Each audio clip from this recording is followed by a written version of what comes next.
Hello, good morning mga kabayan. Ito po, makikita po natin. Ito po yung pinaka LV panel niya. LV. Ito yung main breaker niya. Ito yung tinatawag na switch gear. Switch gear para sa transformer at saka switch gear para sa generator, incomer. Yun, makikita niya yung amperahe niya. Dito, kung ilang amperes ang kinakain nitong LV panel. At ilang voltage, kung ilang voltage siya kung 3 phase o single phase. Ito yung indicator light. Pag nakapula siya, ibig sabihin, active yan.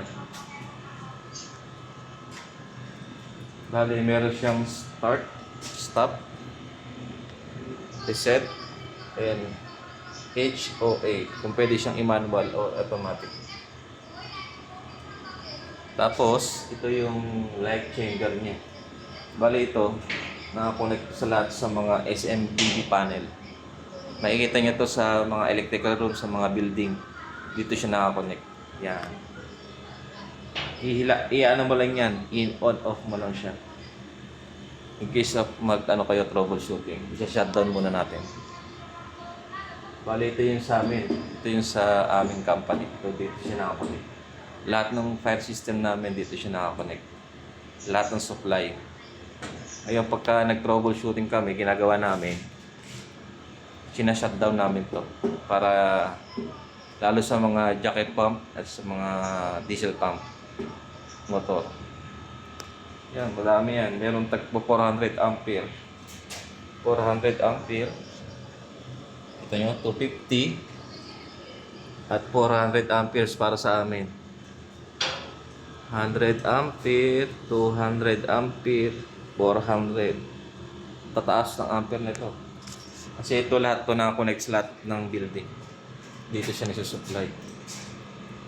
Bali ito galing sa transformer, mismo sa transformer. Ito ang switch gear na to. Ngayon pa nag-shutdown siya, aandar tong generator para sa incomer.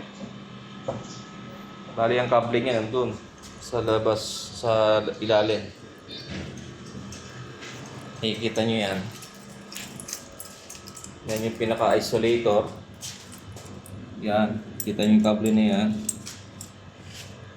Yung isolator, papunta yan sa SMDB. Tapos,